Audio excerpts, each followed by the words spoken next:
change someone. Let's delve a little deeper into the elements, or what you call weapons of influence, that you've unearthed through your research. There are 6 elements, I understand, so let's discuss them one by one. The first one is reciprocation.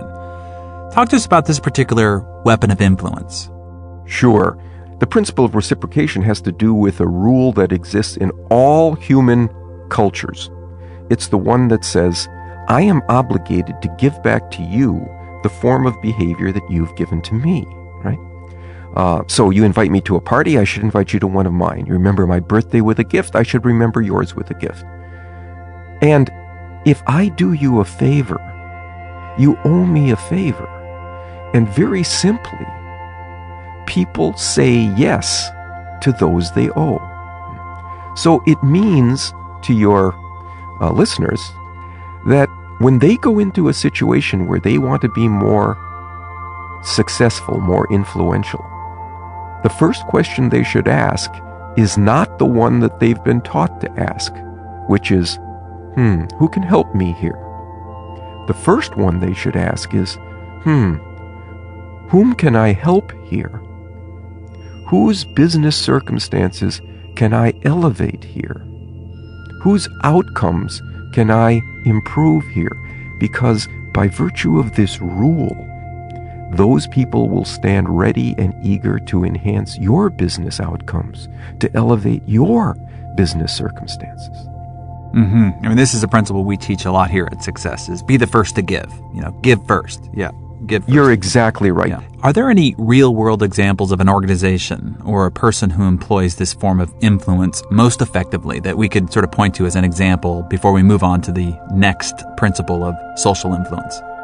There's some research that shows that a server at a restaurant will significantly increase his tips if, along with the bill at the end of the meal, he or she puts a mint on the tray for each diner.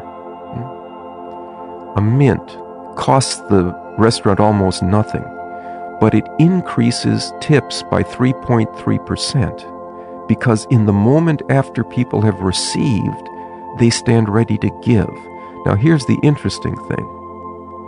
If what you give is not only a nice favor, but it's unexpectedly beneficial to them, people stand ready to give much more.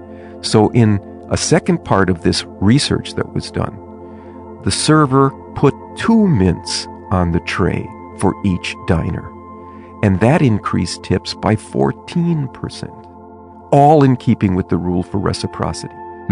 Excellent. Okay, so the next principle in the universal principles of social influence, as you call it, is scarcity. So talk to us how scarcity is an element of influence.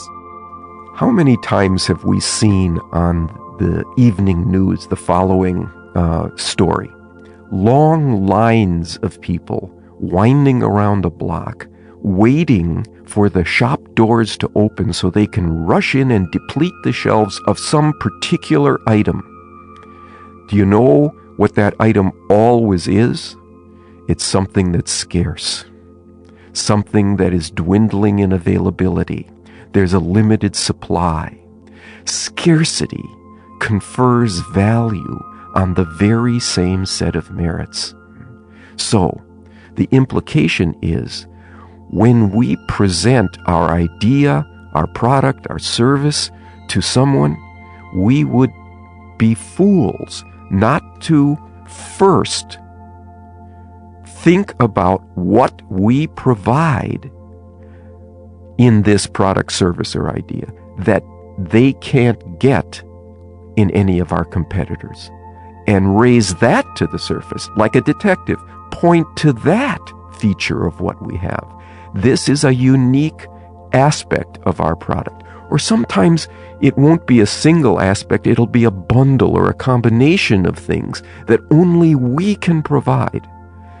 If we do that at the outset, people listen differently now to the rest of what we have to say. So another weapon of influence is authority. Explain how we can use authority to gain influence without sort of overpowering the person or people we're trying to influence. I think here it's important to distinguish between being in authority and being an authority. Being in authority is to use power and control and maybe even coercion to move people in your direction because you get to say, and I'm the boss, or else. Well, that has all kinds of problems associated with it in modern business, and very often we're not the boss besides. So we have to think about being a different kind of authority, the person who is recognized as knowledgeable, competent, expert with regard to this issue. And people will want to follow us because that's a shortcut we're giving them through the density of modern life. There's so much information in modern life that it's difficult to move without having shortcuts. And getting the information, getting the counsel of a legitimate authority, and using that as a route to change is an excellent shortcut that normally steers us correctly. So here's one, Robert, that was unexpected to me that I love finding in your book under the heading of authority, and that is admitting weakness first. Talk to us more about that. That's a brilliant one because the research on the most effective authority communicators tells us that that communicator has to have two elements in the mind of his or her audience. First, expertise, and we've just talked about that. And the other is trustworthiness. Even if you're dealing with an expert who you acknowledge to be competent and knowledgeable on the topic, you're not going to move in that person's direction unless you perceive that individual as trustworthy in presenting this expert information. And one way to make a connection with both of those elements, expertise on the one hand and trustworthiness on the other, is to mention a weakness in your case, to mention a drawback to your argument, right, before you present the strongest elements of it.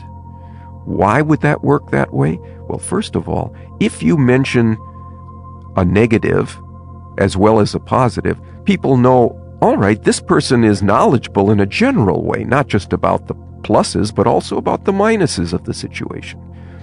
That's the expertise component. The trustworthiness component comes in when they say to themselves, oh, this person isn't going to just give me information about the pluses and try to pull some blanket of positivity over my eyes. They're also going to give me information about the negatives. I need to listen to this person, right? You want them attuned to your meritorious case at precisely the time you're going to present it. Very, very intriguing. So let's move on to the next one, which is consistency, which is a key element in a lot of things, even personal growth or sales. So it isn't surprising that it's an element of influence as well. What role does consistency play in the world of influence? Two roles, I think. One is people want to see us as consistent in the way we present the information, in the way we present ourselves, that we are aligned with what it is that we are offering them. They want to see that internal consistency there. Otherwise, that creates a question mark in their mind. Is this person confused? Is this person less than honest? What is going on here? So we want to, of course, be consistent in that way. But there's another way that people often don't think about, and that is that in order to be successful, one simple thing we can do is to recognize that the people we're dealing with want to be consistent. They want to be consistent in their own behavior and attitudes and opinions, and they want to appear to be consistent to those around them, because consistency is an admirable trait. So what this suggests is that if we ask them to take a small step in our direction, just a small stance that's consistent with the larger request we will make of them later, they're significantly more likely to say yes to that larger request in order to be congruent with what they've already done or said. So great. All right, let's move on to the next one. And the saying, "the power is in the people," I think aptly describes this next weapon of influence, and that is consensus. Tell us how we can use consensus to persuade someone to our side of things, or simply to say yes. Surely.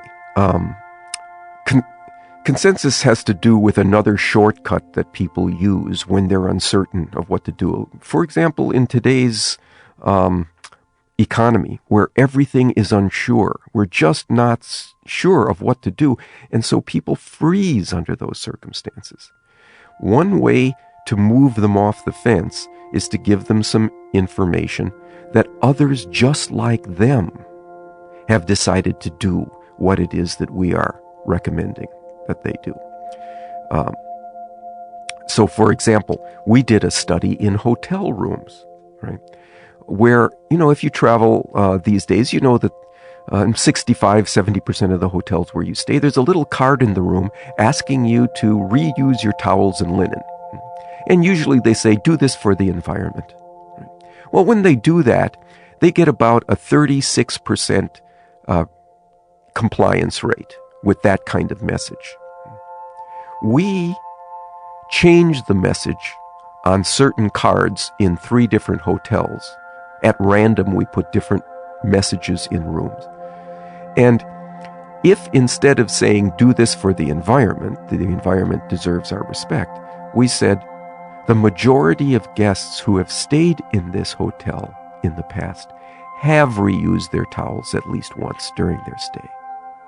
We got a 29% increase just by telling people what those around them, like them, were doing. Now, here's the most interesting part.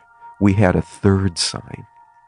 This one didn't just use the consensus principle by itself. It used a very specific version of the consensus principle. It said, instead of the majority of guests who've stayed in our hotel have reused their towels, it said, the majority of guests who've stayed in this room in the past have reused their towels. Now we got a 41% increase. So the next weapon is the phenomenon of liking. So is this tell us what that principle is and how it's different than the tactic of consensus. Yes, the principle of liking. There's no one listening to this message who will be surprised to learn that we prefer to say yes to those we know and like. What's fascinating is how certain individuals are able to convince others who they've never met that they are likable individuals and that they should like them. And one way is simply to share information about ourselves that shows how we are similar to the individuals in the audience. And that causes them to like us more. It's also the case that if we tell them that we have common goals, right? That we have similar purposes together in this, that causes people to like us more, to increase the rapport. And what you were mentioning earlier, giving honest praise, it's one of the things that we underemploy. Is there such a thing as automatic influence, or is influence something that always has to be developed and cultivated? I think there are 2 levels to that question. There is rarely automatic influence on the side of the provider. That is, there are a few people who are born with the innate tendency to know just what to say and just when to say it. It's just automatic with them. But most of us aren't born that way, born masters of this art. So we can learn how to do it. And that requires some cultivation. That requires some study and some knowledge of what are the triggers, what are the strings that if we pull them will resonate inside people, right? But once we do that, on the response side, we can get very automatic influence. People will automatically move in our direction if we have strummed the right string inside them that resonates with their basic human tendencies. So, Robert, I know this is a difficult question because you don't know all the businesses that each of these individuals are engaged in. But if you were to suggest an action plan, that consists of 3 to half a dozen things that they could do to start being more influential, for them to think about, review, inquire about themselves or their own business, to get started on being greater influences within their market, within their personal circles, what would be those things that you would suggest that they sit down and investigate about themselves or about their business to get started? Right. And I say, let me give you 3, and we've already talked about 2 of them, so I'll just tick those off. The first is, before you go into an influence situation, take a step back and review what's available to you there, and use those 6 principles of influence as touchstones. You might say, well, is it the case that I have a lot of testimonials from people just like this individual? Then I should raise those to the surface. Is it the case that I have a lot of expertise in this arena? Well, you should raise that to the surface. Is it the case that I have a unique feature here that none of my competitors have? Well, you raise that to the surface. So review what's available to you there first. Take just a half a minute and think about, well, what are these 6 principles? Are any of them there? The second is to be first. Always go first. Arrange a set of circumstances so that people want to listen to what you have to offer. That's the biggest problem that we have. It's not so much that we don't have a good case to make. It's that people aren't willing to give us the time or attention to listen fully to our case. And then the third is, it turns out that there's a colleague of mine who's in the marketing department at the University of Florida, actually, who has undertaken a long research program to find the single most successful influence tactic. And I saw him at a conference a while ago, and he stopped me. And he said, Bob, I found it. I found the single most effective tactic. It is not to have a single effective tactic. That's a fool's game. You have to go into every situation not armed with your usual pitch, right? Because it's going to bounce off the majority of people. It might get some of them, but size up the situation. See what's available to you there.